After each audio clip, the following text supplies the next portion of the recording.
From a theory about the monsters being vampires to the reason behind the mysterious lighthouse in the middle of nowhere, here are all the questions From needs to answer before Season 2 ends.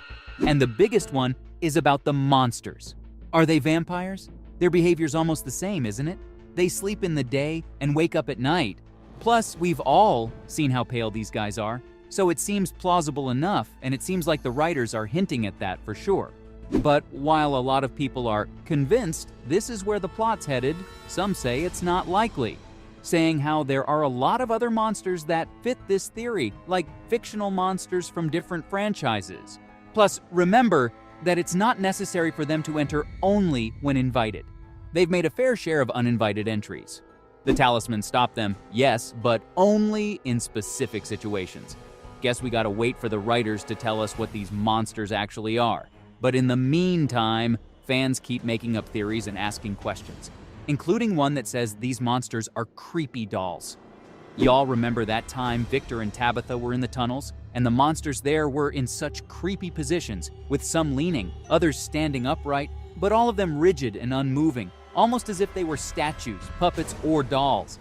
Fans have also pointed out that Smiley looks very much like a ventriloquist doll, or a combination of Howdy Doody and Chucky. And then there's the cowboy, the nurse, and even the milkman. The monsters also don't eat or bleed. They're always talking about games and spoiling the fun. Plus, the music box is also a very big hint that all of them could be dolls out of a playroom. It's like a Toy Story, only instead of good dolls trying to save the world, they're creepy puppets, either frozen in time, cursed, or being controlled to haunt Fromville. Yep, I said controlled, because fans have also got this theory that there's someone behind these monsters controlling their actions around the village. A lot of these theories have said it's Victor, but let's be honest, these things existed long before Victor entered the picture, so I can't really agree he's the one behind everything, even if he's been in the village the longest. Plus, what if these monsters aren't the biggest evil? What if there's an even worse monster hidden in the forest or the unexplored ends of the town? You know, like those giant spiders? What are they? And why are they there? Also, if they exist, why haven't they come for the people of the town? Because the monsters definitely don't waste a single moment in attacking unarmed villagers, so what's stopping the spiders? A lot of fans have said that these spiders may only be figurative, pointing towards the monsters who are like spiders luring people into their traps. Or maybe they're spiders for real, using hypnosis or mind control to appear human to their prey. I gotta say, they make a solid argument, and it'd also explain how the village people keep seeing spiders around, and why there are so many web analogies hidden in the show. But it doesn't explain Boyd's spider bite, and when he saw his dead wife in a cocoon. So I guess these just add up to the questions the show needs to answer, including the one about where the monsters came from, because they must have originated from somewhere, right? Or was this piece of land just haunted since the Big Bang happened? Because sometimes it definitely feels like that. Is it like a Stephen King situation where the monster was part of the universe in itself? Or are they aliens who've taken the people captive? That's why when they kill, it isn't for a motive, it's all for sport. Because vampire or not, these monsters are intelligent and aware enough to have sent Jim a message about stopping Tabitha from digging that hole. We've since found out that the hole was close to reaching the tunnels the monsters sleep or freeze themselves in. So how is it that these super intelligent supernatural creatures are stuck hunting humans for fun? Plus, what about the humans? Or should I say the people who are all from the US? Why's that? Because I gotta say that for a town that traps people driving around, there had to have been more people from around the world. Or is this stretch of land just visible or available for citizens of the United States to find? If so, tough luck. Because I'd rather be an outsider in the country than get stuck in a town that slowly murders people. Also, I've been thinking about this for a long time now. Are these people handpicked to visit the town?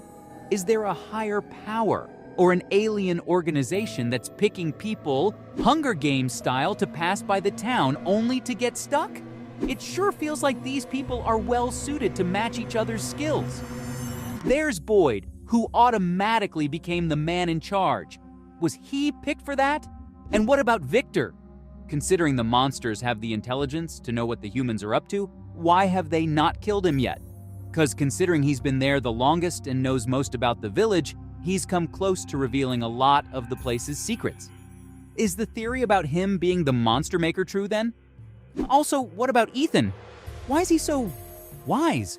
Like, he's just a kid, but he's involved in a lot of activities for his age, like going to explore those trees with Victor, talking about good and bad symbols, why he sees things and gets visions, and the quest he keeps talking about.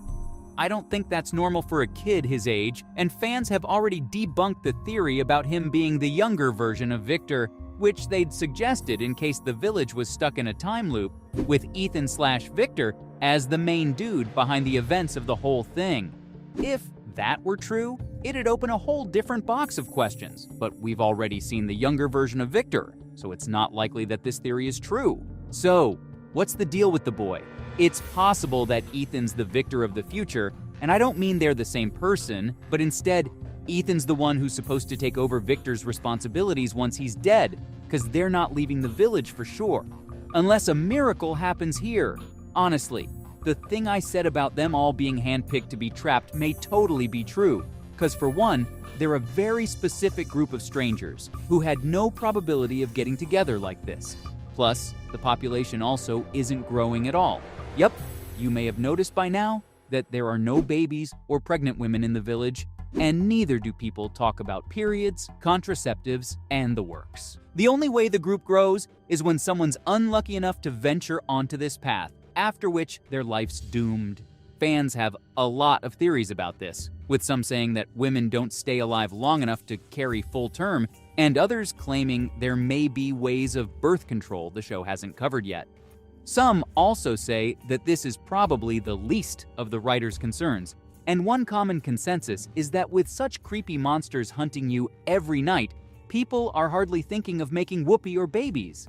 However, with Fatima's latest developments, she'll be the first pregnant woman we'll see in the show, but will we even get to see that plot before the season ends? Because at this point, I'd rather focus on the lighthouse instead.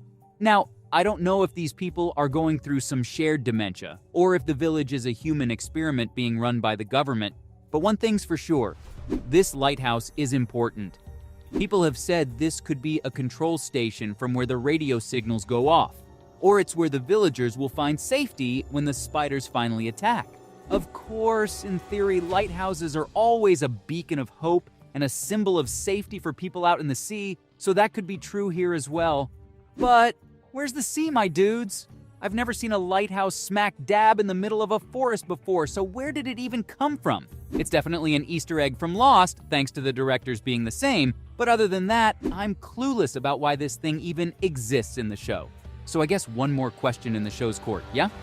Anyway, from the mysterious lighthouse in the middle of nowhere to a theory about the monsters being vampires, these were all the questions From needs to answer.